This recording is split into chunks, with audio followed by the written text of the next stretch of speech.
नमस्कार, आप देख रहे हैं नेक्स्ट 9 न्यूज़ पॉलिटिकल बाइट। मैं हूं आपके साथ आकाश त्रिवेदी। दिल्ली सरकार हमेशा से कहती आ रही है कि हम विकास करने आए हैं, हम दिल्ली वालों की ज़िंदगी सुलभ बनाने आए हैं, हम विकास के खातिर केंद्र सरकार की मदद के लिए हमेशा से तैयार हैं। हमें खुशी होगी कि हम दिल्ली वालों की ज़िंदगी को आसान बना पाते। तो यह सब दावा कोई और क्यों नहीं, आपके नेता और संयोजक केजरीवाल साहब के नज़र आते थे। लेकिन समय का चक्र और राजनीति स्वार्थ ने ऐसी कहानी लिखी कि केजरीवाल साहब और उनकी पार्टी के विकास मुद्दे भी यू टर्न मार गई। केजरीवाल साहब ने विकास के प्रोजेक्ट के लिए पैसे देने से मना कर दिया, जिसके बाद केजरीवाल साहब की सरकार को उच्चतम न्यायालय से बहुत फटकार लगी। इसके बाद जो भी हुआ वो पूरी खबर आप सुनिए ज़रा, क्या थी वो पूरी खबर।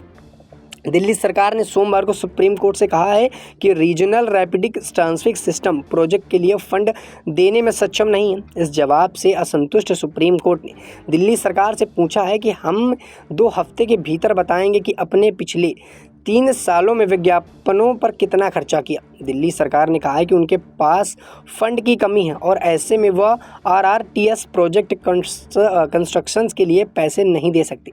जस्टिस SK कौल और जस्टिस सुधांशु धुलिया के बीच ने दिल्ली सरकार से कहा है कि 2 हफ्ते में एक एफिडेविट फाइल करिए जिसमें पिछले 3 फाइनेंशियल ईयर के दौरान एडवर्टाइजमेंट पर किए गए खर्च की डिटेल होनी चाहिए। बेंच ने कहा है कि आप चाहते हैं कि हम यह देखें कि आपने किस फंड में इस्तेमाल कहाँ किया। विज्ञापन के लिए रखा गया हर फंड इस प्रोजेक्ट में लगाया जाना चाहिए। क्या आप इस तरह का आदेश चाहते हैं? आप ही ऐसा करने को कह रहे हैं।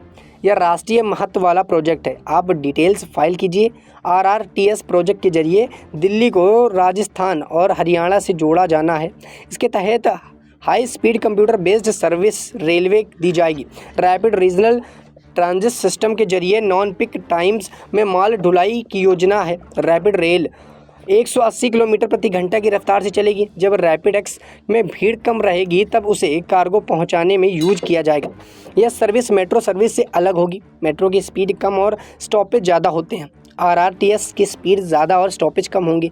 इससे NCR में ट्रैफिक और पॉपुलेशन में भी कमी आएगी। राष्ट्रीय राजधानी क्षेत्र परिवहन निगम RRTS के 3 रैपिड रेल कॉरिडोर बनने हैं। इसमें से एक RRTS दिल्ली गाजियाबाद मेरठ को जोड़ने वाला एक 82.15 किलोमीटर लंबा रेल कॉरिडोर है। इसके पूरा होने के बाद दिल्ली और मेरठ के बीच की दूरी 60 मिनट से कम के समय में पूरी हो सकेगी।